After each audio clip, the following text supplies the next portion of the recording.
Okay, on the panel, we have going first, Ana Garcia, who's here from Rio de Janeiro.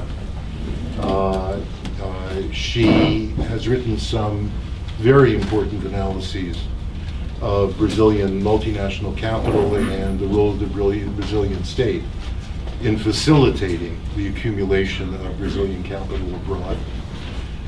She's been following very closely, obviously, with a great deal of trepidation, the events in Brazil over the last year, and we'll go first to discuss those. So thank you, Leo. Thank you, the Socialist Project. Thank you, Sirlak, for the chance to be here with you to try to exchange a little bit what we've been living and experiencing there in Brazil, and especially to call and ask for your solidarity and to help us build a resistance. It won't be easy, like it hasn't been easy. The last year was really a tough year for all of us there. And right now, it's kind of like confusing for everyone what is going on, what are the different projects, who is who in this new far-right government. But what we know is that it is going to be economically, socially, politically, really tough time for all of us. For you just to get an idea, next weekend, the 31st of March, it is the 55th anniversary of the military coup d'etat in Brazil from '64.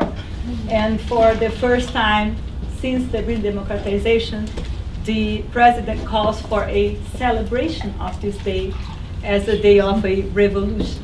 So for you to get an idea of what it is about. So we do need to build those international alliances, international solidarity networks to face what is still to be faced for the next time. So what I've talked to some people at CERLAC on Tuesday.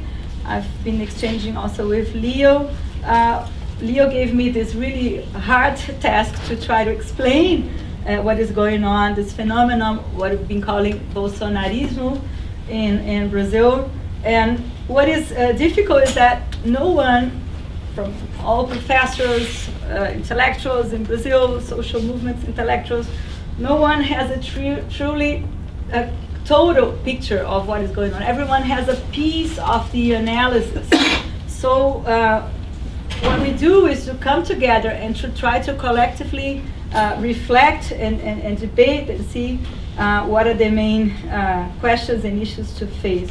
So what I did is I wrote a few of the what I think are the main questions that are at stake and what could be some of the answers. I don't know how much time I have. I will. Then you can tell me. So when I start getting sleepy. Yeah. Okay. So a first question that comes to mind and that I've been discussing is why, despite having made so many concessions to the Brazilian bourgeoisie and to the international bourgeoisie, the PT was struck by these far-right forces and gave space to the rise of we call Bolsonarism. So why, despite having kept so high interest rates, despite having given so much public credits to multinational corporations, be them private or public in Brazil, despite having kept important but moderate social policies in Brazil, why was this political party struck and impeached out of government? And I think there are many different reasons. I would just list a few of them. First of all, the economic crisis, in my view, from 2008 had late but very important political effects and economic effects in Brazil. From the economic side, Brazil is very dependent on the export of commodities, and the commodities prices worldwide went low. An economic slowdown, disinvestment, the unemployment level reached 13% in the year of the election last year. We have about 30 million people unemployed. GDP dropped 7% between 2015 to 2016. So that this economic crisis generated also a political crisis, which turned into what I would emphasize, an ideological crisis. What is it? On the side of the high upper classes, on the side of the bourgeoisie in Brazil, it revealed a deep anti-social, a truculent ideology, a truculent character against the working class, against the masses. Which means that those material gains that the working class has acquired during the PT government, such as, which were really important, such as access to public higher education, the right to study if you're black or indigenous, the right to have a space in public sphere, in public schools, the right, the labor right to domestic workers, which was a big thing in Brazil, especially women, social transfer programs such as the Bolsa Família, all these social policies, they are moderate in comparison to what the PT has given to the bourgeoisie itself, to the private sector, to the financial sector.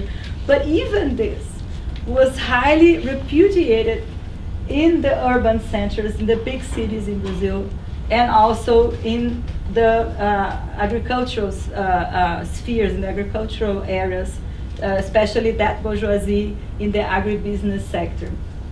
And this had also impact on the middle and under middle classes, especially in the urban centers, because these are the classes which really have lived a combination of access to consumption during the PT years, access to education, formal employment.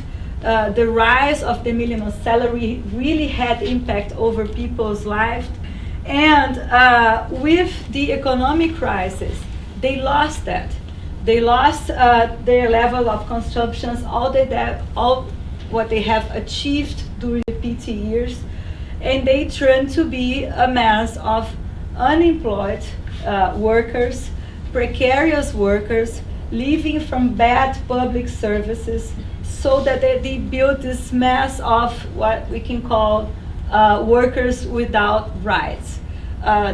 One of the major examples of this is the Uber driver, which was then a lot in Brazil all of a sudden because everyone lost their jobs, but also women selling cosmetics in the streets or in public departments. So these kind of what I would call workers without rights, which had something the previous years and then they lost it.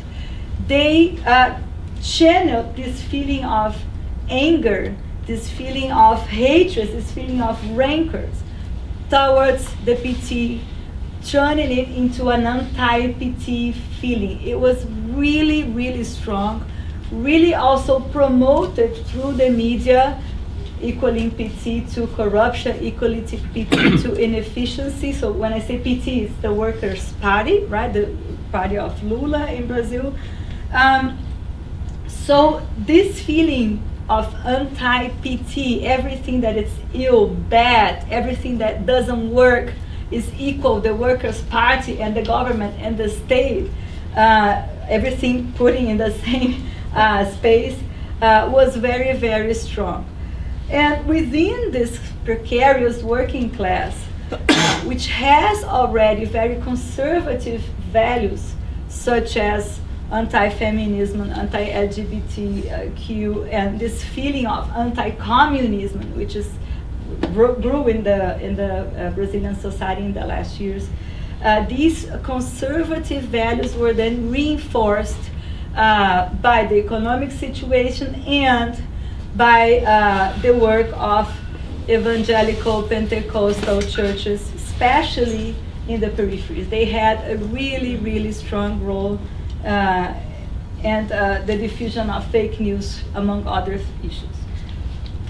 Added to this crisis of ideology in the terms of anger against the PT, anger against the left, anger against the poor having rights the same as we used to have, so us and them, this difference.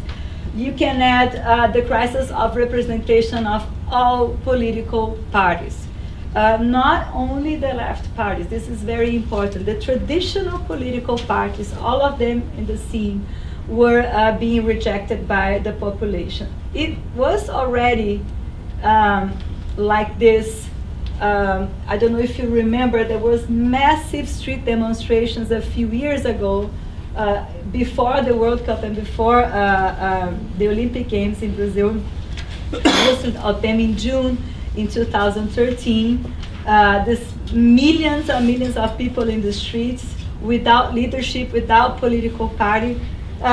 This massive demonstrations in the streets was already a sign of this crisis of representation, because on the one hand, these demonstrations claimed better services, better transports, better health and education, but at the same time, a really strong anti-politics feelings, a widespread diffuse feelings of anti-politics and anti-political parties, in a way that if you would go to these demonstrations wearing a t-shirt or carrying a flag, you would be spilled out, or you would be maybe, would suffer any violence or any rejection like this. In this situation, what was then diffused and widespread was the idea that politics would be equal corruption. So politics is inefficiency, politics is corruption. We reject all political parties and we strongly reject the PT. So this was the diffuse, widespread idea, especially in the urban centers, but not only. And curiously, opposed to that, the idea that the market would be efficiency, the idea that the PT would put people in public positions, such as in the public companies, as the oil company Petrobras, or in others, because of their politically ideology partners, but not because they had merits, they were efficient. So that idea that corruption and PT and politics would be the same.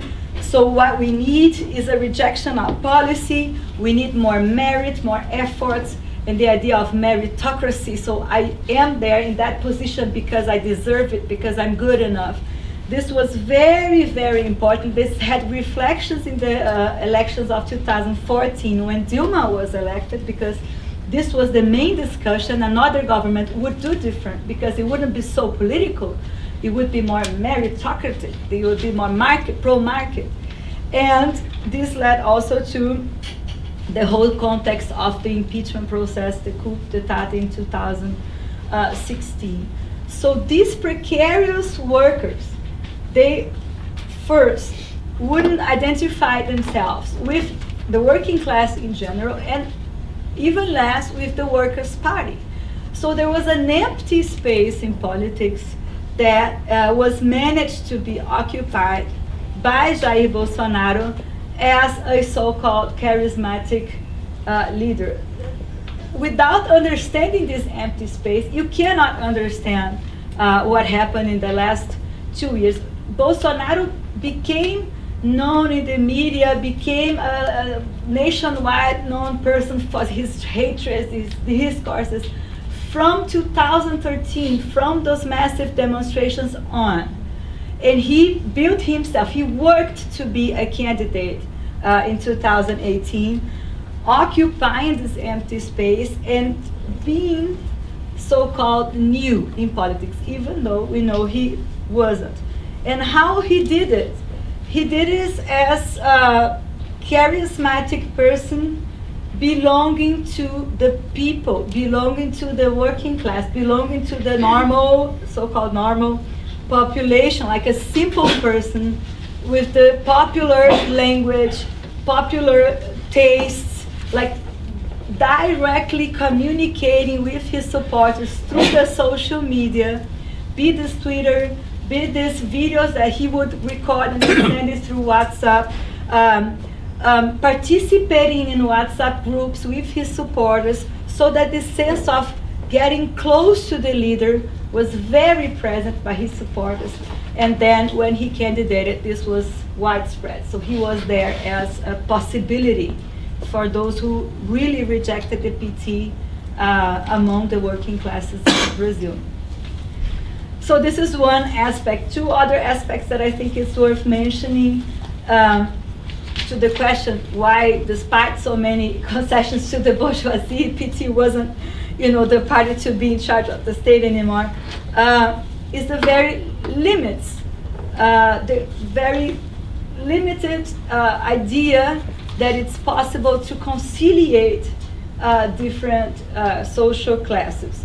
It's a very common issue. Every social democratic party, moderate left, which comes to power historically in Europe or elsewhere, has tried to sustain that idea that it's possible to conciliate working class interests with the bourgeois interests. It was possible for the PT to do this as long as the economic condition would let the PT keep that, as long as it was possible to keep the expenditure of public money, so to pay the interest rates to the financial sector and at the same time finance social programs or expand public construction, expand public facilities, universities, etc. When this wasn't possible anymore because of the economic crisis, then of course this idea of conciliating different classes in the interest of different classes was not sustainable anymore, and this turned against the PT.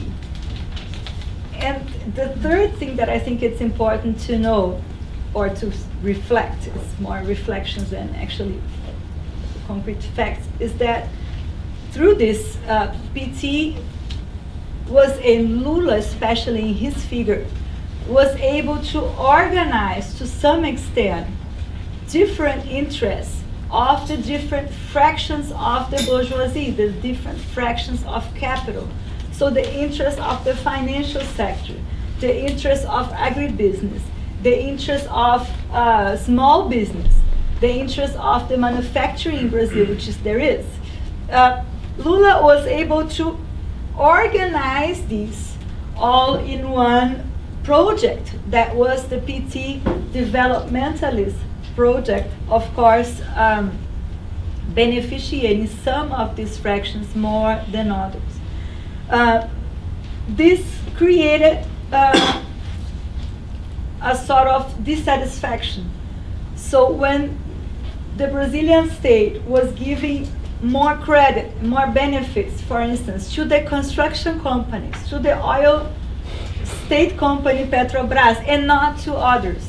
So when the Brazilian state was holding artificially the prices of energy and gas, as it did during a certain period, when the Brazilian state was intervening more in the market than it should have been in the light of the perspective of the market, some fractions of capital were dissatisfied to it. So they started to complain. You saw from more or less this period of 2013, 2014 on, many different representatives of banks, of certain companies coming to the press and being critical to the government, until to the point of the impeachment process, that they were organized in business entities and organizing protests in the streets. So this is one aspect that I think it's central for us to reflect on Bolsonaro, which is the sustainability of a government in Brazil now will depend on Bolsonaro's ability or not to organize the different interests of different fractions of capital in Brazil and represent it as interests of the whole nation, representative as the public interest of the Brazilian society. Lula did this to a certain extent, but then he failed to continue. Bolsonaro has, in my opinion, this sort of challenge if he wants to sustain himself in power. And in my view, there is one figure within the Bolsonaro government who is the one trying to do this, who is the Minister of the Economy. The Minister of the Economy, Paulo Guedes, is a ultra-liberal student from the Chicago School, represents more the financial sectors than others, but he sustains two of the main projects of the Bolsonaro government, which could be able to organize these different fractions of capital and then sustain the government, and we need to fight against it, which are the pension reform and the labor reform. I can talk about those two a little later. So what are the bases of Bolsonaro? How was he elected? How could he be sustained? What are his social bases? It's sometimes when I talk to people about it, there are many similarities to the US. One of the main widespread and deeply rooted social bases for Bolsonaro are the Pentecostal churches. They have been in politics for many years, decades. It's not new. They have been electing parliamentary representatives. They have elected the mayor of Rio de Janeiro. But now, in this last election, they really reached the highest level in politics, and they got really stabilized in Brazilian politics. And they did, in the last decades, and especially during the campaign last year, effective grassroots work in the Brazilian peripheries and in the Brazilian countryside. So there are many reports of how pastors would quote Bolsonaro in the quotes, how they would relate Bolsonaro and his allies with values of these churches, such as anti-abortion policies, etc.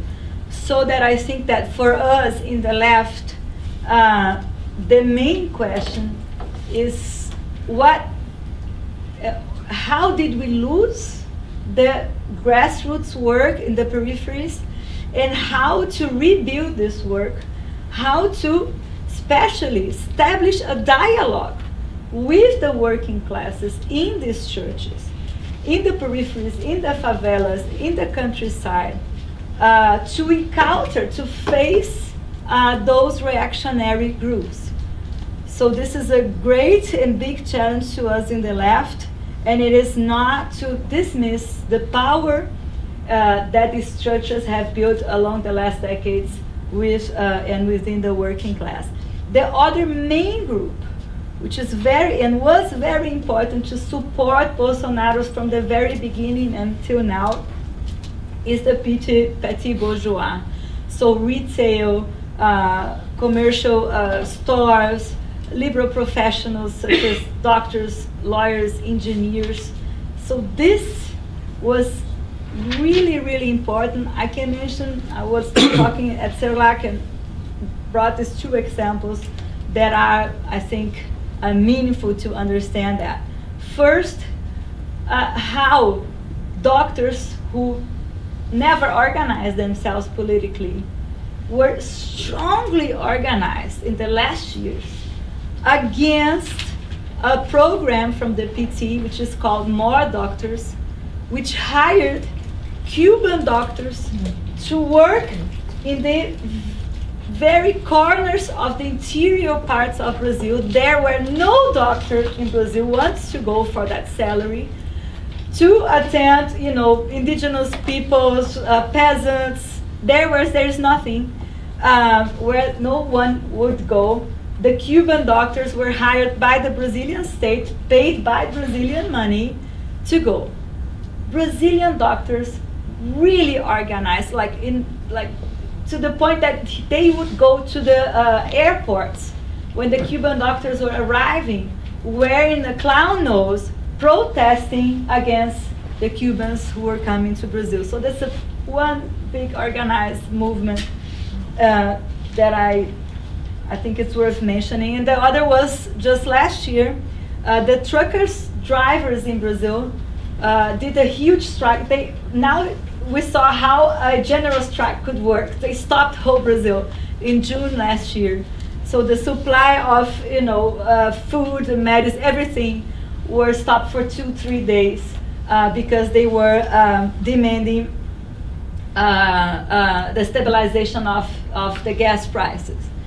And in many occasions throughout Brazil, in the Brazilian roads, they were holding signs calling for military intervention pro-Bolsonaro. So they were organized. And then there are grotesque episodes during the campaign. One of them was, at the end, like famous. There's this entrepreneur who is the owner of a department retail shop. He gathered all his employees in one room, filming them with a microphone, asking who they would vote for, and saying, well, if you don't vote for Bolsonaro, everything was filmed by him. If you don't vote for Bolsonaro, I will need to close my shops and you'll be unemployed. So that then the attorney went and then took him to court. So these kind of cases that you get an idea of who are the supporters of Bolsonaro. The agribusiness was also very strongly supporting. This is a strong sector in the Brazilian economy. It's worth mentioning two things that keeps agribusiness and the Bolsonaro groups together. One is their support for the liberalization of guns. The idea, such as in the US, that you are supposed to have the right to self-defense and to carry a gun, is not widespread in Brazil. It comes from the Bolsonaro supporters, and it is very strong by big farmers and people in the countryside against the peasants' movement. So the criminalization of the landless movements and peasants' organizations brought together, along with this whole process, the groups supporting Bolsonaro and agribusiness. And it came to the point that those provinces in Brazil, which are strongly export-oriented in the center and center-west, they voted massively for Bolsonaro, whereas other provinces, such as in the north and the northeast of Brazil, voted for the PT, so that you had, in the end of the election, that regional difference. The financial capital and large corporations, it's very interesting because I was following this the whole time, trying to figure out how would they be positioned towards Bolsonaro, since there were other candidates which were more pro-market and pro-liberal, as Bolsonaro was, but more, in the eyes of the financial sector, more acceptable. They came to support Bolsonaro in the very end of the campaign. They tried other names, which then didn't, in the end, run. And who was sort of like the guarantee for the financial sector that Bolsonaro would be the best guy to support? Exactly that Minister of the Economy that I just told you, who graduated in Chicago, was strongly talking on TV, newspapers, about privatization of every last Brazilian state-owned company, talking about liberalization, talking about really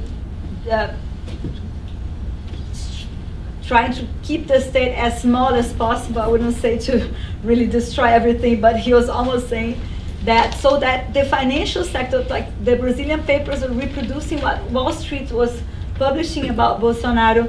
They said, well, we would prefer the social democratic candidate, but since Bolsonaro is coming with this guy called Guedes with him, he is the guarantee for us that privatization will be kept, etc. So Bolsonaro would be the truly liberal government that we need. So in the end, they ended up supporting openly Bolsonaro, what they didn't do in the very beginning. So that Bolsonaro brings to us the combination, which is for Brazil very peculiar, of this ultra-conservatism in terms of values, social values, political values, and ultra-liberalism in terms of the economic values. So he brings both things together. It is not common because the military dictatorship in Brazil was very nationalistic in terms of the economy and was not very liberal, such as in Chile. So that it is the first time that the militaries are in power together with Bolsonaro, combining both things. How much time do I have? 5. Huh? 5. 5, okay. Two more issues. How could he manage in the end to get elected? He mobilized people's fears.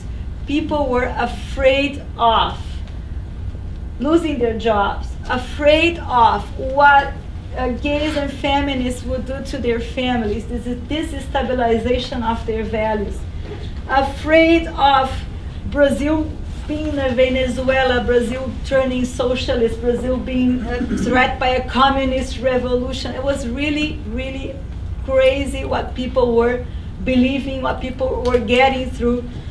Fake news. Fake news was very widespread in the last months, not like in the US through Breitbart News or Facebook or whatever, but especially the Brazilian widespread communication mechanism, which is WhatsApp. So WhatsApp groups, family groups, church groups, school groups, everyone communicates through WhatsApp.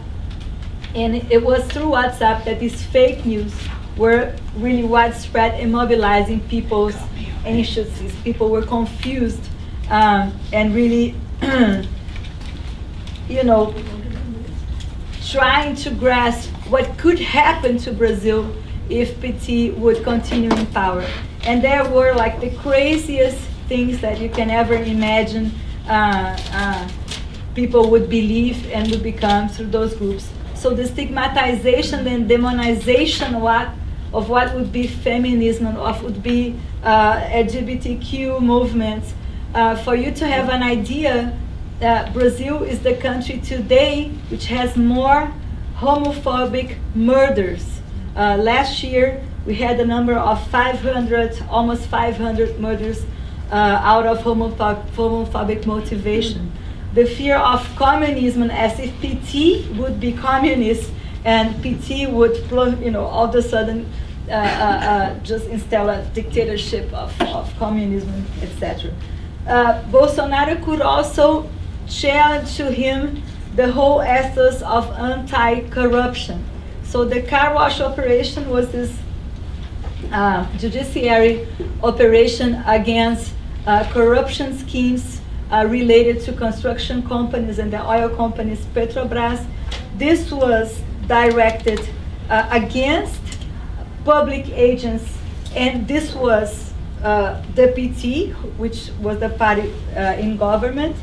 There are many signs of US connections to it, but nothing is really proved until the point that you all know Lula was put into jail. So Lula was in prison in January. The trials kept going on until the last sentence was done that he couldn't run. Until that point, it was about September last year, October, the polls were indicating that if he would run, he could win and beat Bolsonaro. But when it came to the point that he was really impeded to run, it was more or less clear that the far right would come to power. There are many things now that they are in power going on. A deep restructuring of the Brazilian bureaucracy of the Brazilian state, superpower to the so-called Ministry of Economy, a fusion of many different ministries, trade, planning, finance, industry, and labor, under the command of the Ministry of Economy. They extinguished the Ministry of Labor and put part of it under the command of this super liberal minister. And on the other hand, other agencies and ministries linked to social policies, such as, besides labor, the Ministry of Cities and Urban Planning, the Council of Food and Nutrition Security, the Foundation for Indigenous Peoples, the Ministry of Culture, everything was extinguished. So he really did already in these 3 months a restructuring of the Brazilian state. And there are 2 groups which are represented within the government of Bolsonaro, sometimes fighting each other, sometimes conciliating. One is the military, so he put militaries all over the Brazilian ministries, agencies, secretariats, sometimes as ministers, sometimes in key positions. And another group, there is no proper name for this group. Some call them proto-fascists, fascists, ideological group. It is an ultra-conservative group linked to a proto-philosopher who sits in the US called Olavo de Carvalho, who is deeply connected to Steve Bannon. And Bolsonaro's son, one of Bolsonaro's son, Eduardo, is totally and directly connected to Bannon. He was named by Bannon the head of the far-right movement in Latin America. He has been many times to the US, and he has organized, it came in the Brazilian papers, it's clear now, organized dinners, events between Olavo de Carvalho and Steve Bannon. This group was very, very influential, and they are now in the head of 2 of the main Brazilian institutions, the Ministry of Education, to fight gender, to fight the Marxist indoctrination, blah, blah, blah, to privatize, and foreign policy. So the Minister of Foreign Affairs, the whole, question of what he calls globalism, cultural Marxism, the whole question of, climate change, migration. He retreated from all these treaties. He's strictly aligned to Donald Trump and to Israel, so that you can get an idea of what that means. Sometimes they dispute who has more power within the Brazilian state, but they do combine when it comes to the pension reform, when it comes to important issues such as the concession of a military base in the north of Brazil, close to the Amazon, to the US military, the Alcântara base, the sale of the Brazilian aircraft company Embraer to Boeing, etc. I will wrap up, okay? If you want later on the discussion, I can give you more details on the agenda of this government, and I want to wrap up with one thing. Even though it seems as if it is a whole field of ultra-conservatism that will do a totally change in Brazil now, it is not like this. It's interesting to see that these different groups, so the ultra-liberal group, the proto-fascist group, the militaries, many times they don't fit, so they fight. There are many contradictions among these groups. So that, again, Bolsonaro has been so far, him as a leader, right, incapable of organizing these different interests within the Brazilian state. So different fractions of capital are still trying to dispute space within the government. I think that this will be determinant for the sustainability of his government, which is now a huge chaos. No one understands anything from outside and from within. We can count on increasing popular, massive protests. Just last week we had one against the pension reform. Now on this weekend there's one being called against the celebration of the military coup d'etat, etc. And we will probably also count on a global crisis scenario through the US-China trade war, but also on the instability of the financial market. So all of this could push to the destabilization of this government. So it is not that they have really control over everything they're doing. It is still under dispute, so that we think that we have the chance to throw this government with a lot of struggle and solidarity. Thank you. Thank you, Anne.